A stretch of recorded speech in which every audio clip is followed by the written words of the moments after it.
आज के इस वीडियो में हम केवीएस टीयर 2 की बात करने वाले हैं। इसमें स्टेनो प्लस जेएसए दोनों की बात करेंगे।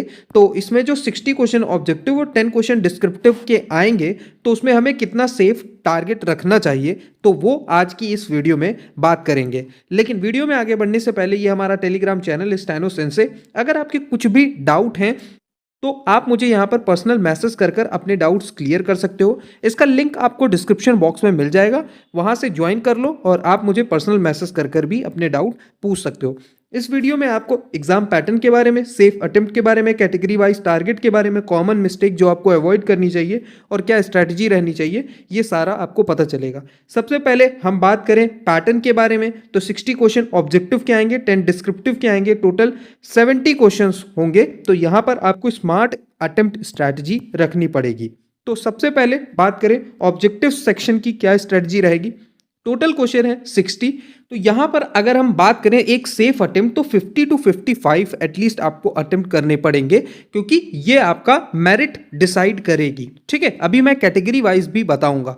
तो दूसरी चीज और एक चीज और ध्यान रखना है कि यहां पर आपकी एक्यूरेसी बहुत अच्छी होनी चाहिए। 80 to 85% आपकी एक्यूरेसी होनी ही चाहिए। ठीक है, और उन क्वेश्चन पर जरूर फोकस करना जिसका आंसर आपको बिल्कुल पता है कि ये सही होंगे। ठीक है, डिस्क्रिप्टिव की बात करें तो टोटल 10 क्वेश्चन आएंगे। तो देखो 10 क्वेश्चन पढ़ना, अगर 10 के 10 क्वेश्चंस ऐसे हैं जो आपने पढ़ रखे हैं, जिसके बारे में आपको नॉलेज है, तो आप 10 के 10 अटेम्प्ट कर देना। ठीक है, अगर ऐसे कुछ क्वेश्चंस आ गए, एक दो क्वेश्चंस जो आपको नहीं पता, जिसके बारे में आपको नॉलेज नहीं है, तो सेफ अटेम्प्ट 7 to 8 क्वेश्चंस का रखना अपना। और क्वालिटी राइटिंग पर फोकस रखना, टू द पॉइंट चीजें लिखना। तो उससे क्या होगा, जो डिस्क्रिप्टिव है वो थोड़ा सा क्लियर होगा। जो पूछा गया है आपसे वही लिखने की कोशिश करना, इधर उधर मत घुमाना। टू द पॉइंट अगर लिखोगे तो और अच्छी बात है। प्रेजेंटेशन अपनी अच्छी रखना और लैंग्वेज क्लियर रखना। ठीक है, और अब हम कैटेगरी वाइज देख लेते हैं। तो देखो जनरल कैटेगरी की बात करें तो ऑब्जेक्टिव में आपको 52 से 55 अटेम्प्ट रखने चाहिए। जो श्योर क्वेश्चन है उनको तो बिल्कुल ही अटेम्प्ट करना। ठीक है, और बाकी इतना तो आपको टारगेट रखना चाहिए। डिस्क्रिप्टिव के लिए एटलीस्ट आप 8 to 9 क्वेश्चंस करो। अगर डिस्क्रिप्टिव में कोई क्वेश्चंस है जो आपको बिल्कुल ही नहीं आ रहा है तो उसको आप लीव कर सकते हो। नहीं तो अगर कुछ कीवर्ड आपको मिल गया है जिसके बारे में आपको पता है तो एटलीस्ट आंसर तो लिखना। ठीक है, और अपनी एक्यूरेसी को हाई रखना ताकि इसमें ज्यादा से ज्यादा स्कोर कर सको, क्योंकि यहीं से आपकी मेरिट बनने वाली है। ओबीसी ईडब्ल्यूएस कैटेगरी 50 से लेकर 53 तक अपना ऑब्जेक्टिव का अटेम्प्ट रखें और 7 to 8 क्वेश्चंस डिस्क्रिप्टिव के रखें। मैं फिर से बता रहा हूं, जो क्वेश्चंस जैसे अगर डिस्क्रिप्टिव में आपको कुछ ऐसे क्वेश्चंस मिले जो नहीं हो पा रहे हैं तो कीवर्ड फाइंड करना, एटलीस्ट कीवर्ड से आप लिखने का जरूर ट्राई करना। और यहाँ पर बैलेंस अटेम्प्ट रखना और एक्यूरेसी का ध्यान रखना। आपकी एक्यूरेसी अच्छी होनी चाहिए, नहीं 50 to 53 तो अटेम्प्ट कर दिए और एक्यूरेसी आपकी बिल्कुल खराब है तो उससे काम नहीं चलेगा। SC ST कैटेगरी की बात करें तो 45 to 50 अटेम्प्ट कर सकते हैं ऑब्जेक्टिव वाले में, और डिस्क्रिप्टिव में 6 to 7 अटेम्प्ट करना। ठीक है, एक्यूरेसी इस की होगा, जिसकी भी एक्यूरेसी अच्छी रहेगी वो अच्छा कर जाएगा। अगर एक्यूरेसी डाउन हुई तो फिर आपका स्कोर जो है कम हो जाएगा। उसके बाद कुछ कॉमन मिस्टेक्स जो आपको अवॉइड करनी है। कुछ स्टूडेंट होंगे जो सारे क्वेश्चंस अटेम्प्ट करेंगे। देखो ऑब्जेक्टिव में क्या होता है ना कि उस समय हमें लगेगा कि हम जो अटेम्प्ट कर रहे हैं वो सारे आंसर सही है, सभी सही निकल रहे हैं, मुझे पक्का पता है कि ये तो सही होगा, ये भी सही होगा। लेकिन जब बाद में आंसर की आती है, चेक करते हैं तो बहुत सारे क्वेश्चंस गलत निकलते हैं। तो इस वजह से कोशिश करना कि सारे क्वेश्चंस अटेम्प्ट मत करो, नहीं तो फिर गलत भी हो सकते हैं। वो क्वेश्चन अटेम्प्ट करो जिन पे आप श्योर हो, और अगर आपको लग रहा है कि आप उतने क्वेश्चन अटेम्प्ट नहीं कर पा रहे हो जितने में आपका एग्जाम क्लियर होना चाहिए, तो फिर आप थोड़ा बहुत गेस लो, जो कि 2 ऑप्शन एलिमिनेट कर कर।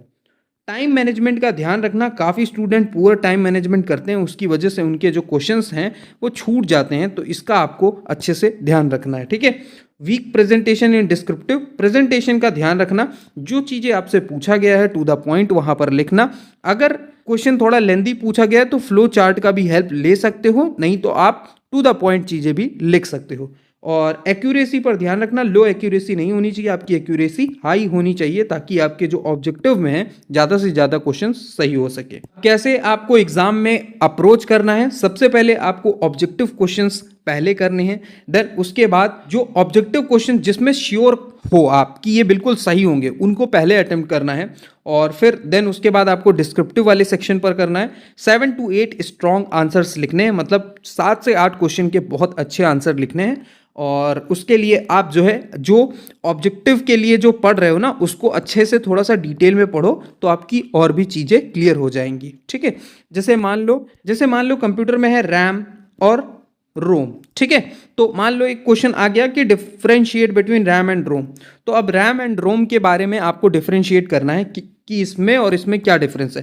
तो रैम रोम के बारे में आप अच्छे से पढ़े होगे तभी तो डिफरेंशिएट कर पाओगे। 3 से 4 पॉइंट लिख देना, इधर रैम लिखना इधर रोम लिखना, बीच में ऐसे लाइन बना देना, 3 से 4 पॉइंट आप ऐसे रैम के रोम के बारे में लिख दोगे तो आपका वो पूरा अच्छे से हो जाएगा। ठीक है, आई होप आपको सारी चीज़ें समझ में आ गई होगी। फाइनल एडवाइस यही है कि अपना ऑब्जेक्टिव में 50+ क्वेश्चन करेक्ट करने का ट्राई करना। बाकी कैटेगरी वाइज मैंने बता ही दिया है। 7 to 8 स्ट्रॉन्ग डिस्क्रिप्टिव आंसर होने चाहिए तो आपका सिलेक्शन का चांस बिल्कुल पक्का हो जाएगा। जो मैंने कैटेगरी वाइज बताए हैं अगर आपने इतने कर लिए तो आपका पक्का सिलेक्शन हो जाएगा, आपका Tier 2 भी क्वालिफाई हो जाएगा। तो जितने भी यहाँ पर मैंने क्वेश्चंस लिए थे वो सारे क्वेश्चंस के आंसर मैंने यहाँ पर कर दिए हैं। जितने exam pattern, safe attempt strategy, category wise, common mistakes और बेस्ट एग्जाम स्ट्रैटेजी क्या रहनी चाहिए, ये सारे क्वेश्चंस का आंसर मैंने कर दिया है। अगर अभी भी आपका कोई आंसर है तो आप टेलीग्राम पर मुझे पर्सनल मैसेज कर पूछ सकते हो। इस वीडियो से रिलेटेड कुछ डाउट है तो कमेंट बॉक्स में अपना कमेंट कर पूछ सकते हो। मिलते हैं नेक्स्ट वीडियो से।